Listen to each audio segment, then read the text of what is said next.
Hello and welcome to episode... What episode number is this? This is 46? Something like that. Yeah, episode 46 of Life in General. My name is Nick. I'm Ian. And as always, any questions or comments, you can email us at contact@lifeingeneralpodcast.com. On Facebook, we have our Facebook page, obviously. On Twitter, Ian, do you know what our Twitter handle is? I'm going to ask you every fucking week until you tell me. It's at Life in General Podcast. No. It's on Twitter. We are at LIGpod. I was essentially right. Yeah. Okay. Alternative facts, Nick. Yeah, something like that. And you can always check out our website, lifeingeneralpodcast.com. It's got all of our previous episodes on there, and a bunch of other stuff. Let's see. You can find us on Podbean, iTunes, Google Play Music, iHeartRadio, TuneIn Radio. I don't know, just about everywhere. Dark Side of the Moon. You probably can't catch us there. Well, you never know. We don't know what's on Dark Side of the Moon. The other side of the moon. Right. Yes. Well, wasn't there? Isn't there a conspiracy theory that the moon is like a projection in the sky? Yeah. Well, follow any of the flat earther stuff, and they have all these different crazy ideas about what the moon is. Did you ever know? This is completely off topic because we haven't discussed it off topic yet. But did you ever look into the whole Hollow Earth thing? No, I never did. No, but I have been watching a couple. There's a guy. He has a YouTube channel dedicated solely to just tearing apart flat earther videos. Yeah. It's hilarious. My favorite flat earth one is the guy's like, what was it? No, Jack, my oldest, showed me one. The guy's like, sets like something on the table, and he's like, if the earth was round, it would have fallen off the table because the earth is... Right.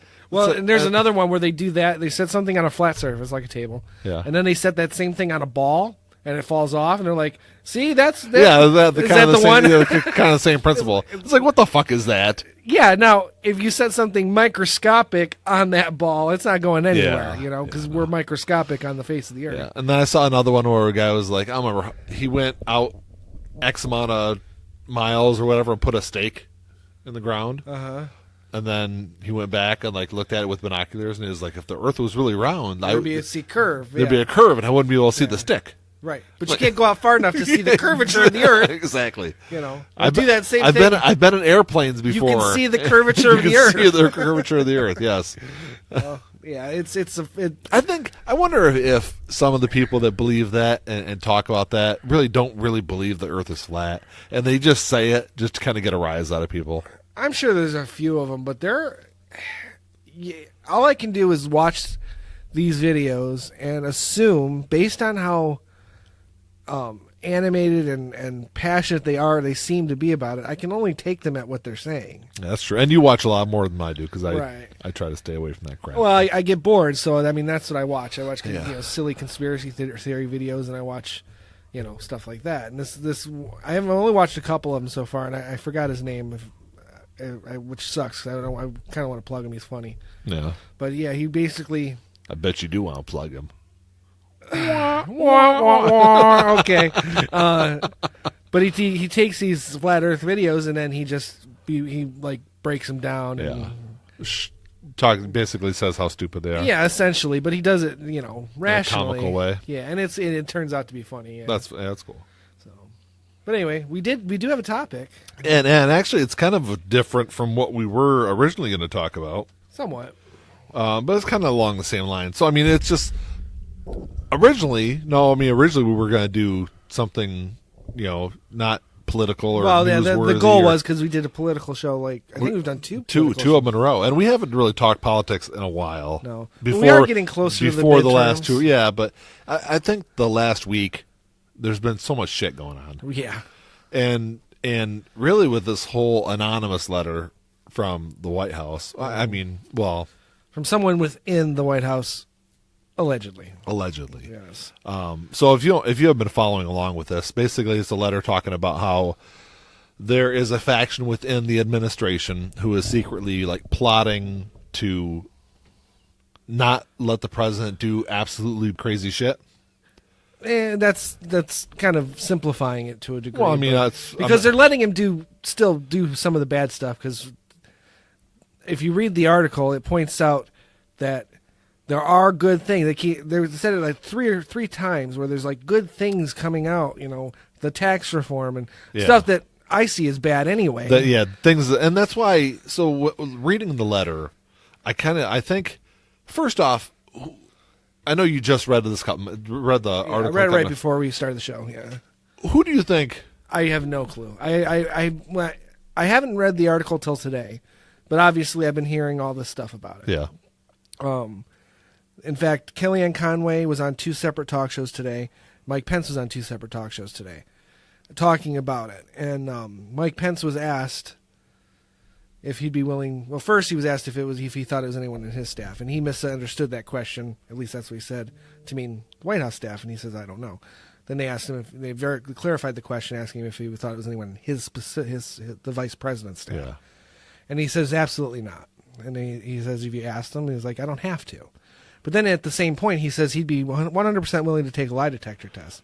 And when I heard that, I'm thinking, this is America. You shouldn't have to take a lie detector test. Yeah. First of all, if you're the vice president. Yeah. And second, to prove your loyalty to a president. That is the antithesis of a democracy. And this is the man that people are voting for to be their vice president. He doesn't seem to understand that he took an oath to the country, not to the president. Yeah. I think it's one of 2 people. Okay. I'm curious to hear, because I have a theory, too. First not one, about who it is. The first one, let me re-say that. I actually think there's one of 3 possibilities. Okay. The first possibility, which is probably the more likely one, that if and when we ever find out who it really was, it's going to be someone that no one knows who the fuck he is. Okay. It'd be some low-level staffer. That's probably... If that's the case, I hope we don't find out till after 2020. Yeah. Because I even told my mom this because we were talking about it. I said, if it's just a no-name staffer, it's going to go away. Yeah. It'll mean absolutely nothing. Not to say that their view or their opinion has no bearing on anything, just that the public won't take them seriously. Yeah. It has to be someone like Mike Pence or John Kelly. Well, I think if you read through it and you look at the language used in the letter, things like talking about the president being amoral and how he has there's no reason why he does a lot of the shit he does. I actually think it's Mike Pence. And so I was watching something, they pointed this out also. The fact that he used the word lodestar. Yeah, I don't know what even that means. And apparently Mike Pence has used this word a lot. Okay. But I would have to look up and see what the exact definition of it is. Right. I looked it up when it was originally going on. I was kind of leaning towards, because a lot of the pundits were out there were saying that if it's someone higher up, that John Kelly would be kind of a prime candidate for it, because he said a lot of those same things in public, specifically referring to there being adults in the room, and he's said that he's the adult in the room. He's spoken of himself as that. By the way, a lodestar is a star that leads or guides. Okay. So and apparently Mike Pence has used this word a lot. Well, maybe not a lot, but quite a few times. Well, and here's the other thing. Trump can't fire Pence. No, he can't. He can ask him. I mean, I guess he can ask him to resign, but he could. He doesn't have to. He doesn't have to. Right. So yeah, I mean, I personally, I think I'd like it to be Pence, but I don't want it to be Pence either, because I don't like Pence. I don't. Well, and the other, I've never seen him show any indication of having, a true moral sense as I would define it. His political motivations and his political views, I find, generally speaking, to be amoral too. Well, the difference is that Mike Pence is a what we classify as a traditional politician. So he's still he would, if he was president, he would adhere to certain normal standards of what a president should be. But I disagree with him on almost every level. Yeah. The other reason why even more so than Trump, because there's been 1 or 2 very rare occasions and simple things where I've been like, I kind of agree with Trump on that, but It's not much. Yeah.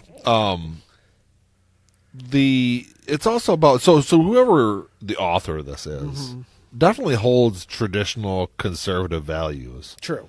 And that's where I don't know. That's the only question I have with John Kelly is I don't know what his views are, but I know that some of the language has been used by John Kelly too. Like I said, with the adult in the room, quote unquote. Yeah. Or adults in the room.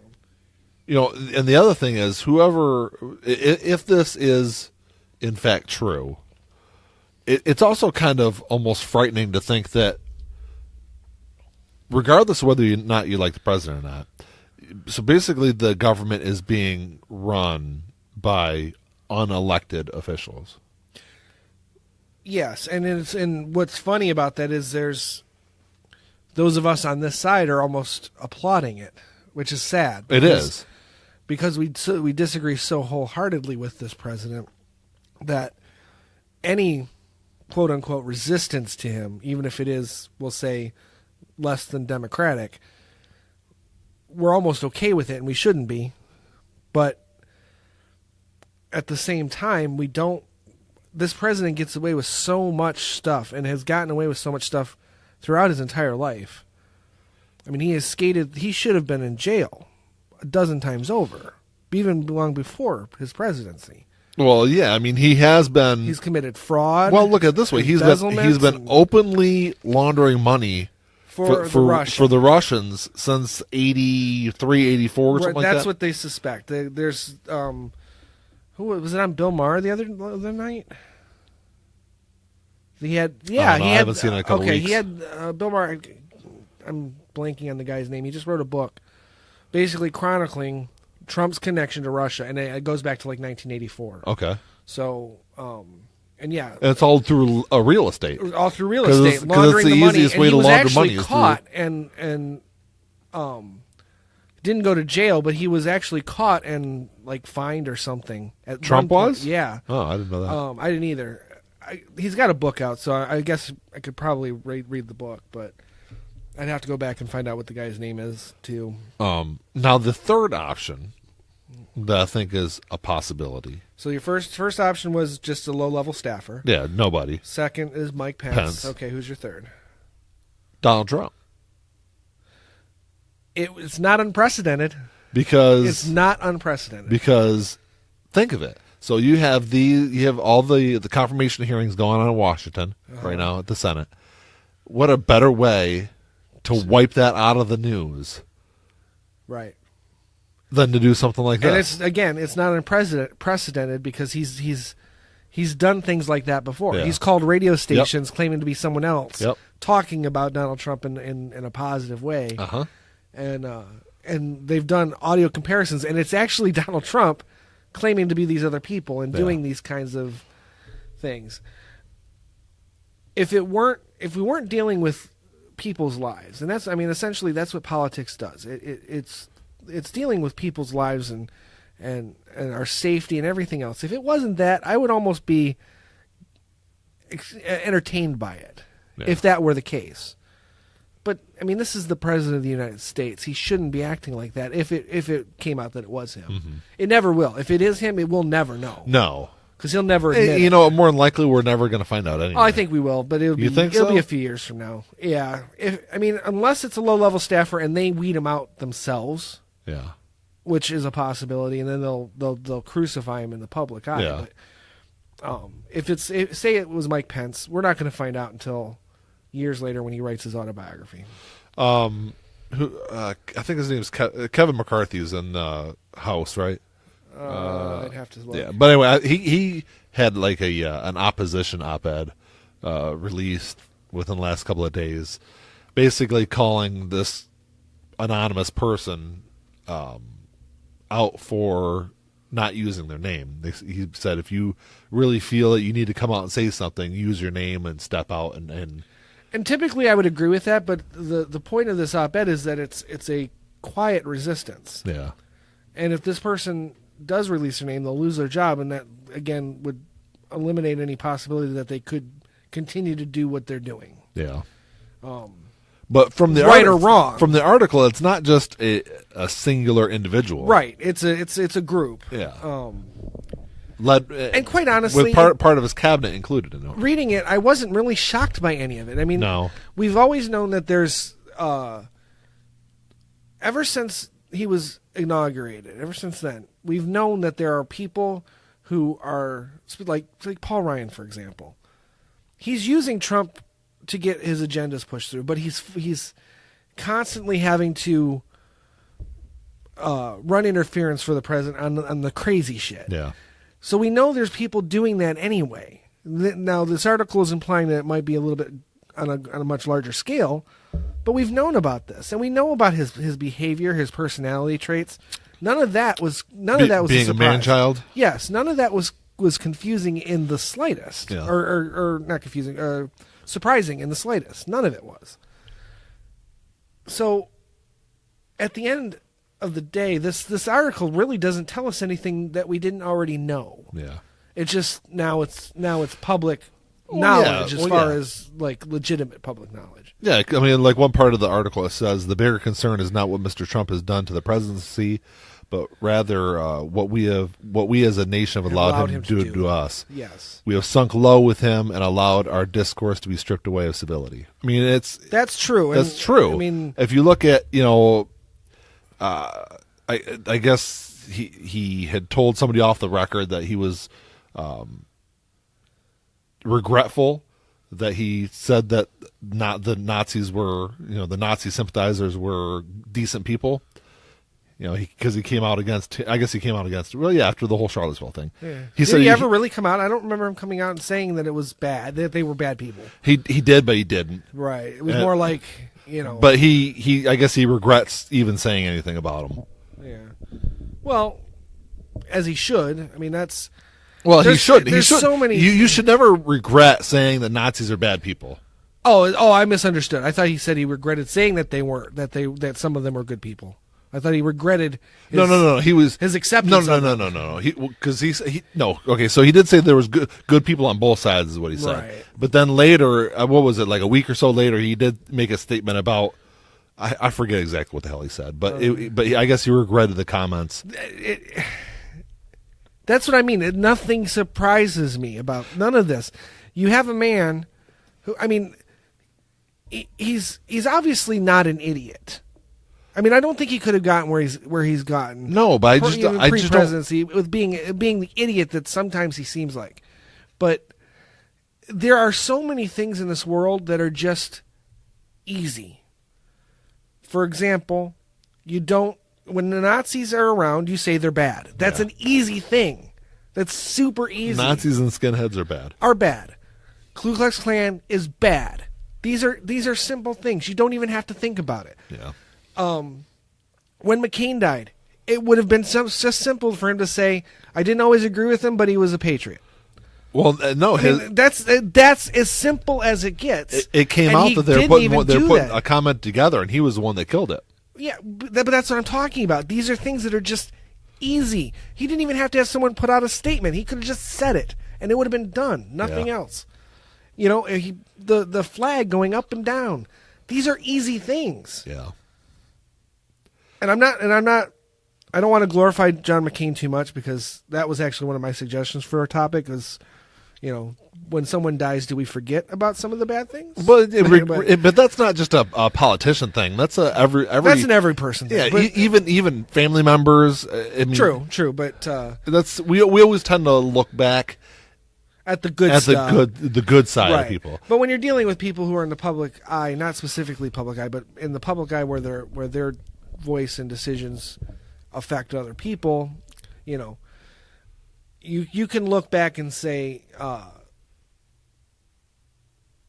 sure you could find something good about Hitler if you looked back far enough. I don't know. I mean, he wasn't always a dictator. That's true. He didn't always murder Jews. He was there. I mean, at one point in his life, he had to have been an all right kind of guy. I think Hitler. I think Hitler's kind of the exception. Yeah, you don't have to say anything nice. But see, that's my point. It's easy with him. Yeah, it's an easy thing. But with John McCain, I mean, yes, I didn't agree with a lot of the stuff he did. A lot. But then again, I think there was. I saw an interview with him not too long before he died, where he said basically there were times in his career where he made political decisions that went against his best judgment. And he said he regretted them. Right. He said he was wrong every single time. And I think Sarah Palin's selection was probably one of those. Right. But see, that's another example of how it's easy to just say the easy things. Sarah Palin was not invited to his funeral. No. And we all know why. Because he disagreed with her, and he didn't like her as his choice. Whether he made that choice or not, no one will really ever know. I'm sure the party probably made that choice. They forced for him into that choice, but he knew that it was a bad decision, and he knew it probably cost him the presidency. At least it definitely cost him votes. It cost him votes. I know. I can't say the presidency was a guarantee. No, I know people firsthand that have told me that they voted for Barack Obama, but they would have voted for John McCain had he not had Sarah Palin. So at the very least, it cost him votes. Yet the Palin family put out a statement. Very simple. John McCain was a patriot. Yeah. We respect the family's decision. It was very simple. Mm-hmm. And these are it's simple to us. It's obviously not simple to the president, and it's coming. This statement's coming from a very simple family. Yeah. And I say that in the meanest possible way I could possibly mean it. Very simple family. And they got it. Yeah. Why can't he get it? Yeah. The man baby. Yeah, I don't. These things, we throw these terms out. Man child, petulant child. When is it going to sink in that we're saying that? But he's the fucking president of the United States. And I've been alive through several presidencies, and there's been several of them that I did not like a lot. And I can think. Well, I mean, just for clarification, you were born at the tail end of Carter, and I was born in the middle of Carter. Mm-hmm. So then we had, we'll say Carter, just for argument's sake, Reagan, Bush, Clinton, Bush Jr., and Obama. Mm-hmm. So that's 6. Mm-hmm. And there was 2 of them that I had strong dislike for. Yes. Well, I would say there's 3 for me. Well, one Bush was better than the other Bush for sure. But as far as policies go, there's 3 presidents I didn't like, and that's Reagan, Bush, and Bush. I didn't have a big problem with Bush Sr. Because at the end of the day, he still raised taxes. Like he knew even through all the bullshit rhetoric at the time. Right. He still did what had to be done. Right. And ultimately, I think it helped lead to the balanced budget and everything that happened later. Arguably, later that decade. There's no argument there. That's why I said one Bush was better than the other. Yes. I can't say anything nice about the presidency of his son or Saint Reagan. Fuck Reagan. Reagan is the reason why we don't have a steel industry now. Reagan is also the reason why we have shit media right now too. Yeah, and our unions have been weakened over the last 3 decades because of Reagan. Flat wages. You can blame a lot on Reagan. I know, but so I forgot where the fuck I was even going with that. But, well, I kind of jumped us off topic a little bit, but the anonymous thing. I mean, just part of me wants to believe it's Pence because maybe deep down I want to see something redeeming in the man. Yeah. Just in case he does end up becoming president. I don't think there is anything redeeming about the man. I really don't. But even then you have to, say it was Pence, then you have to wonder, what was his motivation? Yeah. Because if there's not going to be an impeachment, which we know there's not. No. And there shouldn't be, because it's going to ruin the Democratic Party. No, and I've said it on this show before. If he's impeached, all you're going to do is guarantee a win in 2020. Exactly. So if he's impeached, Pence stands to win a great deal, but he'll never push for it. No. So then the question becomes, what is his motivation? Because he's either way, he's going to have to sit through the next 2 years or year and a half with Trump, no matter what, because there's not going to be an impeachment.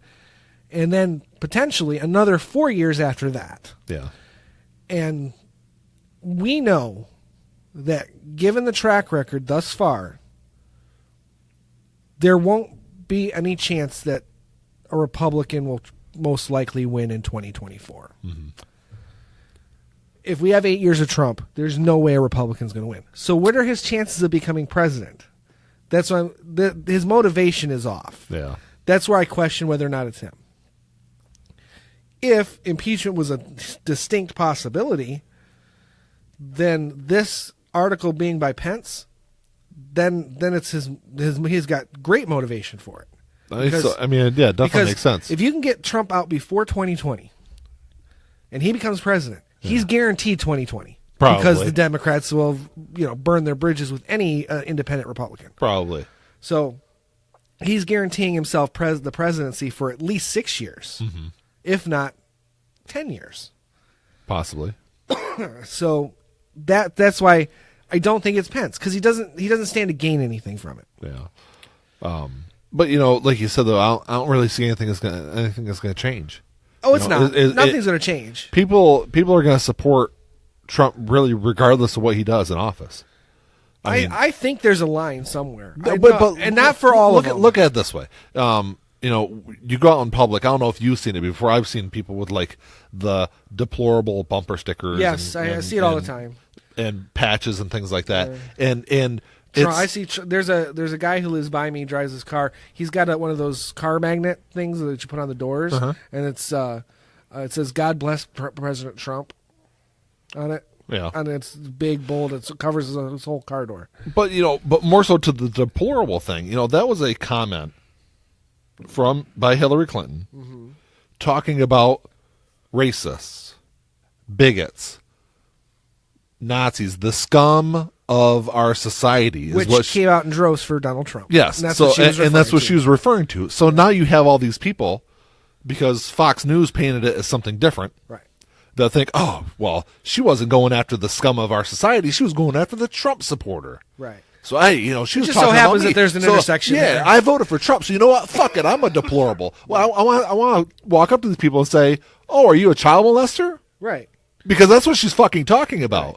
Well, what kind of shit person are you? In the sense, she was really focusing more on the racist. I know that, but it's all under that umbrella, right? So you have these uninformed, uneducated people that are going to walk with him no matter what he does. And you're right, but I still maybe I'm trying to be somewhat optimistic. I think there's a line. I think there's some line he can cross that will cut his 38% base, which has been solid 38%. That'll never change. I'm just saying. That'll part never of change. me, the optimist in me, thinks there's a line that he could lose, that he could cross, where he might lose 10% of that. No, he might lose 1% or 2%. That's probably your best bet. Well, and I guess that's being optimistic to a degree. Even, but you think 1 or 2% would have changed the last election? More than likely. It could, yeah. I don't know. I've seen this man cross so many lines and nothing's changed. So, like I said, there isn't anything in this article that it's not groundbreaking. The only thing that's groundbreaking about it is that it supposedly came out of the White House. Yeah. That's it. Someone in the administration. So, that's it. There's nothing else. Everything in it is exactly what we already knew, essentially. Yeah. Now, did you see Melania Trump's response? Which more than likely funny. It wasn't from her. But, I just thought it was funny. MSNBC had a graph where they had all these pictures of all these. Apparently, Trump has a list of all the people that he suspected of sending this out, and Melania was the first one on the list. Are you serious? She was on this graph with all these pictures. Her picture was first. So really? I don't know if that was it was random, or if that was top of his list. That letter's far too articulate for Melania to have put out. And her response is also. Well, if her response... So she came out with a response and said basically that they need to root this person out of the administration. Well, they're all saying that's treason and blah, blah, blah. She didn't deny any of the fucking thing. Right. That's the other thing. Calling it treason is dangerous, because you're basically saying that even within the administration, you can't have disagreements. Yeah. And that's why it hit me so hard when Pence said he'd be willing to take a lie detector test, because it definitely implies the president wants to hold everyone in the administration to take one. Yeah, I know, but it's going to have to start at him, because he's, take the president out of the equation. He's the leader of that. Yeah. He's the next one in line. So if he's willing, then everyone has to be willing, theoretically. That is not what democracy is. That is not what America is. Yeah. To me, that's treason. That's you're setting up a standard that is beneath what I've always believed the principles of this country should be. Whether or not it is the fact that it has ever been that high, it's below what I think it should be. Yeah. And I think I'm not alone. I would think that even a lot of Trump's, say, more moderate supporters would, if they really stopped and thought about it, would agree that we shouldn't be doing lie detector tests on people just because they disagree with the president. Yeah. Or they don't think he's a good president. I would hope that that's the case. Because if it's not, then we might as well just end it now and just be done with it. Just convert it all over to a fascist nation and just be done with it. Because this slow burn shit is really irritating me. Yeah. Because if we have a fascist government, then those of us who still believe in democracy and human rights and all that, at least we have something to fight. Yeah. We don't have anything to fight because it's not there yet. And it's sad because... It is, but it's hiding in the shadows. It's hiding in the shadows. You can't fight shadows. No. That's why you can't fight terrorism.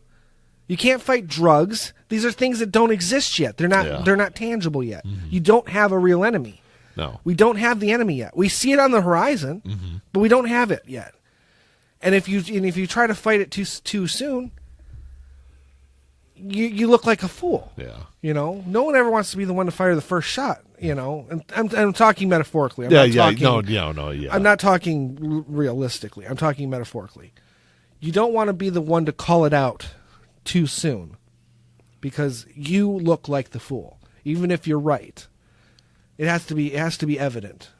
Yeah. And it's just not yet.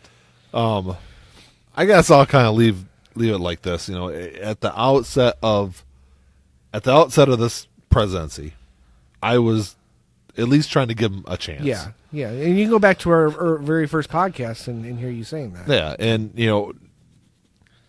and I said I would try, but that lasted about 5 minutes. And I said that knowing that more than likely it was going to end up like it is now, a stinking pile. It's just a pile of trash. I knew it would end up bad. I'm like I said, every time he crosses the line, I'm just like, well, there's another one. I mean, when does it end?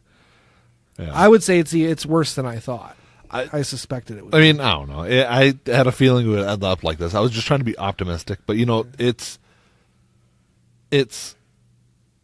in 2 months we have an option.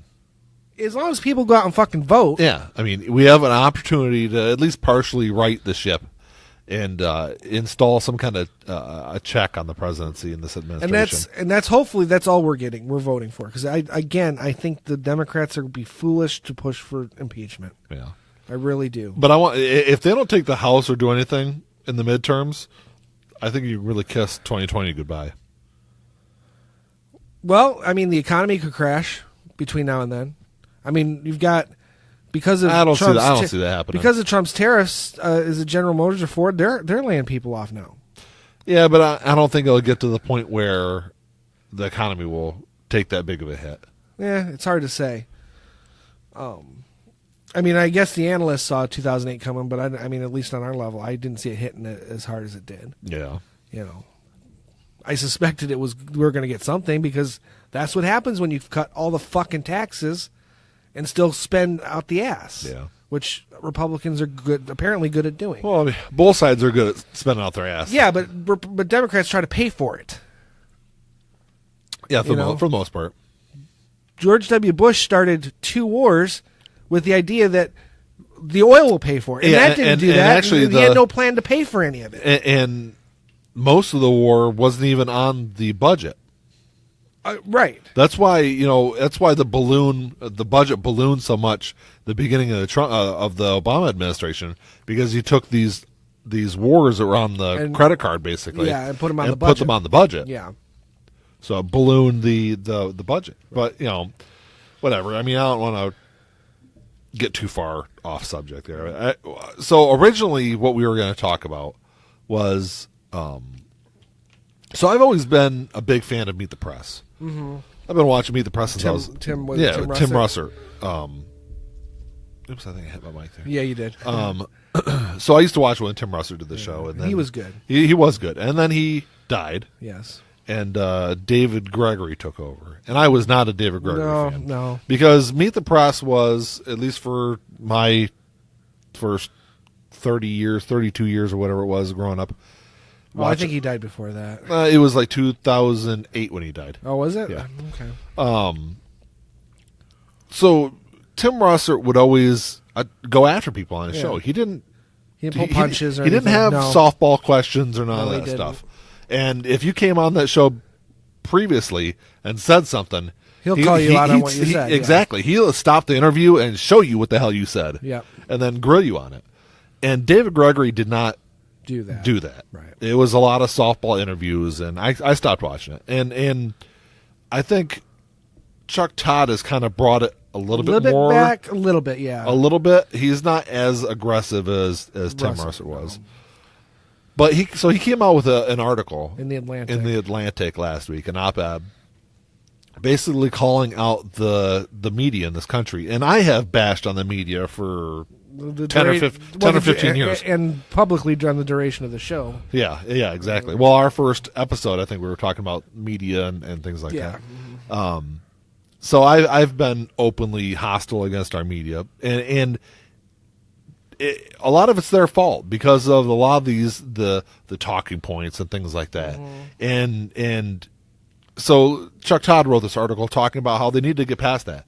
They need to go after people that are pushing alternative facts. Yes, and trying to harm the country. And not only that, but also defend themselves, defend their stories against the attacks that, like the president said, the media is the enemy of the state. Specifically, the media that disagrees with him. Yes. And the media is partially to blame for the current administration even being there. Well, true, because they gave him millions and millions of dollars of free advertising. But you can't... It's their fault, but you have to accept what it is, because it doesn't matter what era that would have happened. I have a feeling Trump would have gotten as much coverage. He wouldn't have won, say, 50 years ago. Yeah. Because no self-respecting voter would have voted for him 50 years ago. Probably not. But he would have probably gotten the same kind of coverage because he was just so out there. Uh-huh. And the news is always going to gravitate towards that. They're going to see that. It's what it is. It's news. It is news. Yeah. So I mean, it is their fault, but you basically, it's their fault that they were doing what it's what they do. But yeah, for a majority of the country's existence, the media has been a trusted source to inform the masses, basically. And as Chuck Todd pointed out in this article, it's been a 40-year plus 50 years, what he said, or 50, whatever it is, that this is a result of what's been going on for a half a decade. And he calls out Roger Ailes specifically as the architect of it. Well, yeah, because when Roger Ailes was part of the Nixon administration, wasn't he? Yeah, and he did a lot of essentially the same things that are going on now. He was doing that, as far as like say the Russian investigation. Some of the talking points on Fox News are similar to the talking points during the Nixon administration with Watergate. But he originally pitched the idea of Fox News in the 70s. And I don't remember if it was called Republican TV or something like that, but it was along those lines. It was a propaganda channel. And that's exactly what he did with Fox News. Right. Well, after he lost out trying to do it himself. At MSNBC. Yeah. Because he was president of CNBC. That's right. And he was overlooked for leadership, but his goal was to turn MSNBC into what Fox News eventually became. Yeah. At least, I mean, I literally just read that article too before we started. So Yeah. Ian did a whole lot of research before he came in for this show. I did. I read the articles right before we started. 30 seconds before I hit record. It's fresh in the noodle. There you go. I guess so. Yeah, Yeah, because I read these like I don't know a week ago. Yeah. This is where I do like Chuck Todd. I do think he does push people like closer to what Tim Mercer did. I'm interested to see if he goes even further now. I kind of hope he does. I think they all need to. And say what you will, when it comes to like update type stuff, I always kind of gravitate towards MSNBC. I try to watch Fox News to get the other side, but I know it's 60% lies, so it's very difficult for me. Or not 60% lies. It's very colored. It's colored for sure. I mean that in. And arguably so is MSNBC on the other side. Yeah, exactly. But here's the difference. I was watching Chris Hayes the other day, and I don't remember what the statement was, but someone was talking about all this Trump stuff, and the guy made a statement. It was a statement that's probably true, but he stated it, and there is no verifiable backup for it. Mm-hmm. And Chris Hayes stopped right there and said, "We can't verify that." Yeah, I want to go on the record as saying that has not been verified. Yeah. You don't see that on Fox News. Well, you don't see that a lot. There are some decent journalists at Fox News. Okay, and you're right. There have been even a few that have been vocal against some of the things that Trump has done. It's Fox News is very different at different times of the day. In the morning, it's more like the morning talk show kind of bullshit. Right. And I guess really the primetime stuff is kind of the same way. It's all editorial, opinion-based nonsense. Mm-hmm. And then the middle of the day is where they have like the actual news shows. When is Fox and Friends on? The morning. Okay. That's their morning show. Whether that's talk show or opinion, there's a lot of people who watch it, including the president himself. Yeah, no. And that's why he's on there a lot. Exactly. So whether or not you want to push it kind of like, well, it's not the same. It's still that's what I'm saying. They're influencing. Their morning, but what their morning and primetime shows are different. It has a different feel, a different message than the middle of the day does. Right. Okay. The nighttime is when you get your Sean Hannity. Yeah. All the nonsense. Tucker Carlson and Laura Ingraham. Okay. Yeah. Which he calls out specifically those three in his article. Yeah. And then, but see, you look at MSNBC, and you've got Chris Matthews, Chris Hayes, Rachel Maddow, Lawrence O'Donnell, and Lawrence O'Donnell's my favorite, by the way. I love Lawrence O'Donnell. But they're kind of the opposite side of the same coin. Well, because a lot of them do kind of similar things. I could never not to the same level. I could never see Tucker Carlson saying we can't verify that. Because as long as it's in tune with what Fox News' talking points are, he will never question it. Whereas Chris Hayes at least would. I think Rachel Maddow would too. Lawrence O'Donnell definitely would. But what I'm saying though is they don't necessarily like flat out lie about things, but they do flat out ignore things exist. I think the one problem that I see with MSNBC is that they focus on one particular story. Like the Trump tax return that supposedly Rachel Maddow had? Right, for a week. She spent a whole week on that. Yes. Other things fucking happened. They actually had a countdown on the TV that day, counting down to when she was going to release them. Right. And then she released it, and it was nothing. It was Al Capone's vault. Right. So MSNBC, I'm not trying to say that MSNBC... And if you people out there listening don't know what the hell I was referencing, that was a Geraldo thing from the 80s. Right. I remember the reference. I just didn't remember what exactly all that was. But well, yeah, I remember because Geraldo spent all this time. Spent like weeks leading up to he found Al Capone's vault, and he opened it up and it was empty. Yeah, right. I'm not saying that MSNBC is perfect, but it's a different type of neglect. No, that's what I'm saying. It's that they do similar things. I didn't say they do the same thing. It's still misleading. See, I wouldn't even go that far. I wouldn't say they're misleading. Nothing I've noticed. They're saying they say okay, even though we know this over here is going on, we're going to talk about this shiny thing over here, right, and ignore that the other thing is even going on. Or it's brought up. It's just not focused on. But that's there are things that aren't even brought up. Very rarely. If it's big enough to be mentioned, it's mentioned. It's just a matter of what's focused on. But my problem is that if you turn you're right. It might be talked about during the middle of the day, but it's not really or talked in the middle of a show. It's not really talked about in their primetime shows. Right. No, it is, but it's not when I used to watch it. I mean, maybe MSNBC's changed in the past couple of years, but it has. That was one of the reasons why I stopped watching them. It has changed a bit. The thing is that take this anonymous thing.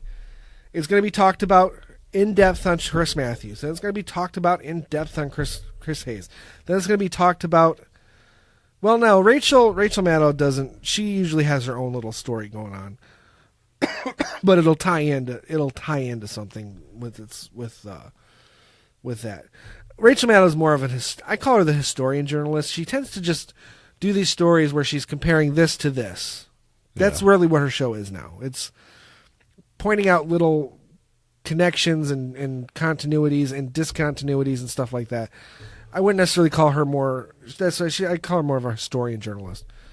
And Lawrence O'Donnell is more. I would call him more of. He's more editorial.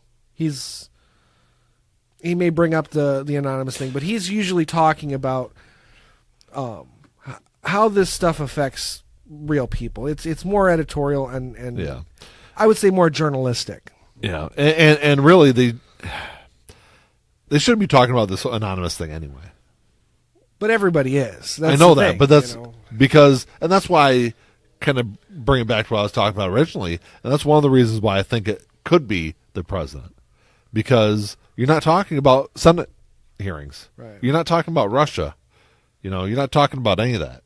Well, and I guess to that credit, MSNBC has been talking about that stuff even on top of this anonymous stuff. So, in fact, was it Chris Hayes the other day spent more than half his show talking about Brett Kavanaugh? Okay. So. Well, because that was really big in the news. Right. But it was after this anonymous thing, too. Yeah. So, I don't know why we're even talking about that. It's a done deal. The Democrats are not going to stop him. They're not going to. Oh, they'll have the votes. They don't have the votes, exactly. So what difference does it make? No. He's going to be confirmed. And he's a blatant liar. No, that was one of the things Chris Hayes was doing. He was showing all these different, because he was up for some other thing, and he was in front of a Senate committee in 2004 and in 2006. And the video of him saying, "I knew nothing," and then "I did," he was fucking lying. Yeah. He lied to the Senate on at least 2 occasions. He should be impeached for that. The thing that kind of drives me crazy is you have, and I like Cory Booker. I don't. I think he's too corporatist. But here's the thing. Oh, I'm not saying anything bigger than that. But I like some of the stuff he says and some of the stuff he's done. He went on this big rant. It was political theater. It was kabuki theater, and about the Kavanaugh's emails about racial profiling. Okay. And the emails were marked committee confidential. So the committee could see them, but they couldn't release or even talk about them. Cory Booker got all pissed off about it and released them online. Okay. And I don't know what staffer he had read them, but he completely mischaracterized them and thought they were something completely different than what they were. There really wasn't anything there, but he's making it sound like, that Kavanaugh was writing emails about how he's in favor of racial profiling, right. and it's the complete opposite in these damn emails. I was sitting there on lunch reading through these emails, and I'm like, and they made a big deal all over the news about Cory Booker releasing these because he could be kicked out of the Senate for it. Can he? Because it's an elected position. How can they do that? They can remove him from the Senate. It's through procedural rules, but it's just he makes it out to be one thing, and then you read through them, and it's something completely different, and it just makes the Democrats look like fucking idiots. Right. Well, because he didn't sit down, he had some staffer read these things, and they said that. And they thought it was something different. Yeah, I haven't read them, and I did hear whispers of that, all that going down. I didn't realize that's what it was. If something is confidential, and it's your job to adhere to those rules, He shouldn't have done that. Even if what he saw in those emails was accurate, even if that's what he saw, then you still don't do that. The Democrats in the hearing were saying that the Republicans were marking things confidential that shouldn't have been marked confidential. Is that the 100,000 pages or something, whatever it was? So they said they marked a bunch of this stuff confidential because they just didn't want to see it in public, right? Because it would hurt Brett Kavanaugh's case. It doesn't matter what the people think. He's like you said, the Democrats can't stop him, and the Republicans aren't going to stop him. No. So what difference does it make if all of the? I mean, it could come out that he was a member of the Ku Klux Klan, and if the Senate doesn't care, it doesn't matter. But kind of what I was talking about with the Cory Booker thing is it really has nothing to do about the emails. Right. It was all about the theater of it. And that's the thing I didn't like about it either. It was he wasn't doing this to stop the process. The process. He was doing this to get his name out there. He was doing this. Well, there's been a lot of talk about, not so much lately, but there was a lot of talk early on after 2016 about Cory Booker being a candidate. God help us if that's the case. I don't know. I don't. Oh, there's a few other Democrats that names were thrown around in the early days.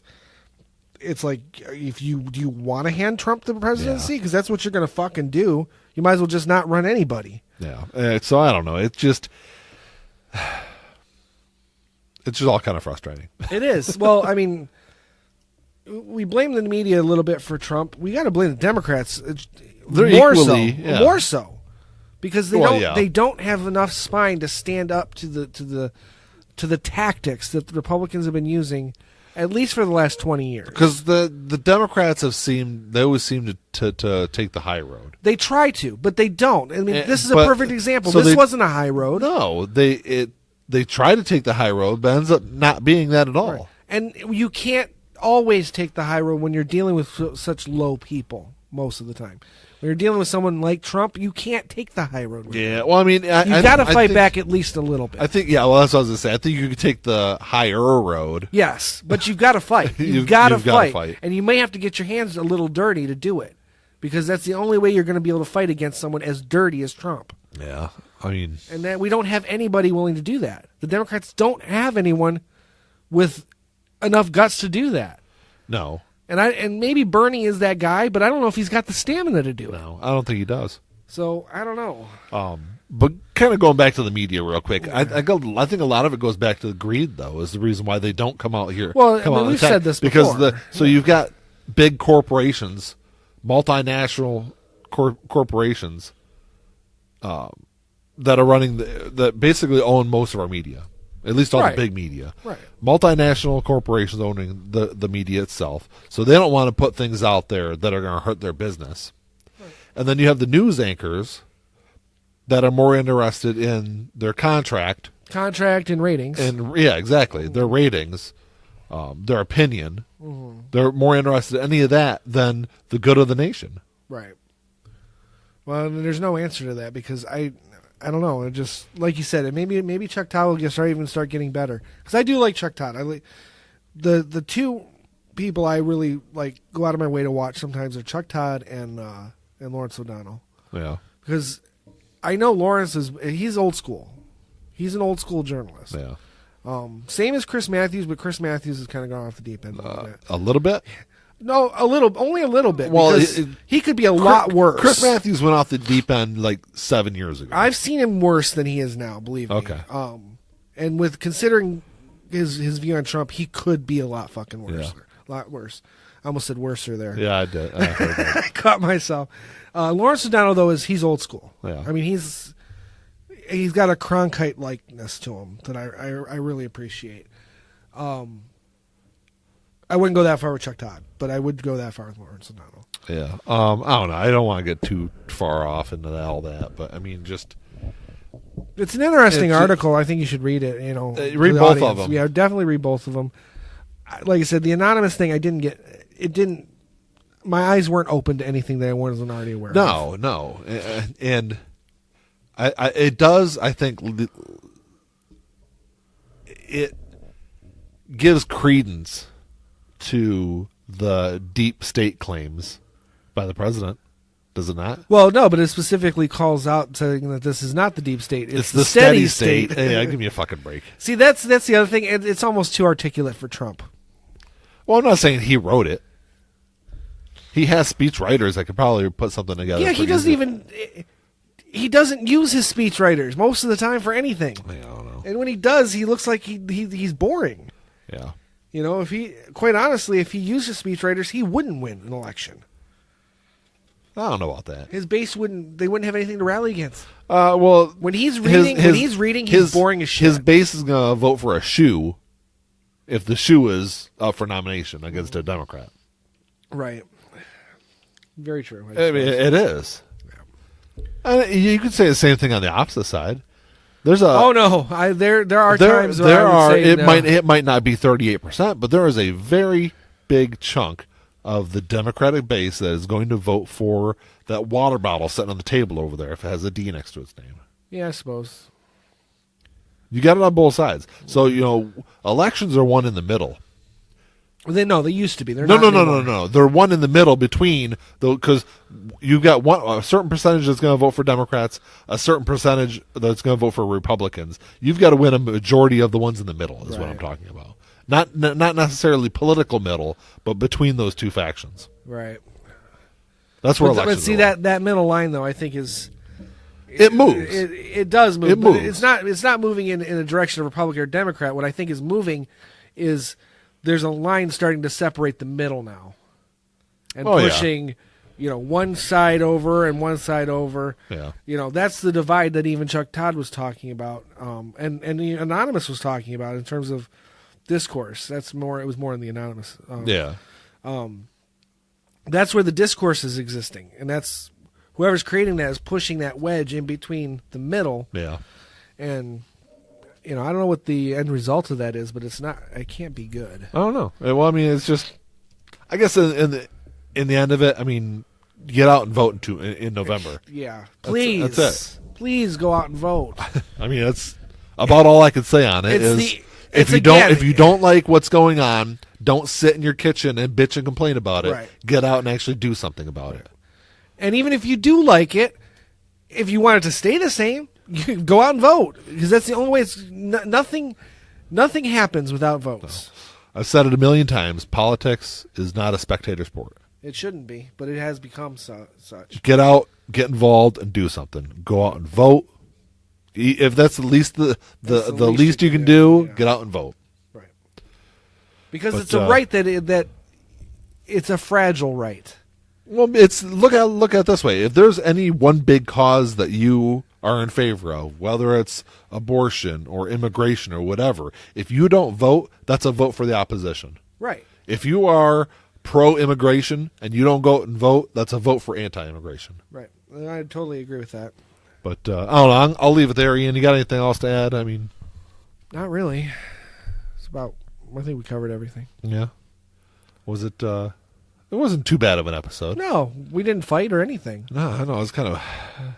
I don't know. I could stab you real quick just to see if it pisses you off. It probably wouldn't piss me off, because there was the one time I stabbed you. So. Right, I owe you one anyway. You're going to owe me one.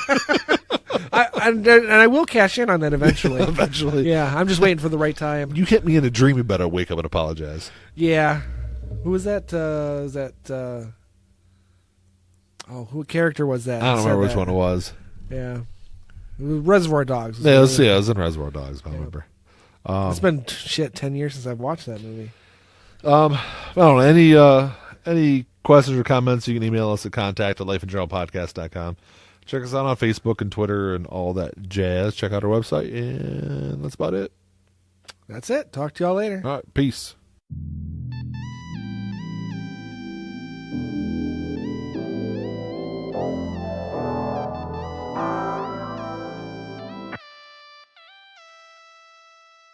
Play my role, let me tell you about it. This shit right here, man, I'm about it. Only real niggas reside around me. Yo, old lady, drop a guard around me. Dip like I know you can, bitch. Show me the ropes like we in the ring. Got you two cobras, you wanna hang. Shoulder to shoulder, them niggas basic. You know I won't lie. You know that I ain't for that fuck shit. You niggas alright, but I'm way better and she love it. Know that y'all sick as fuck.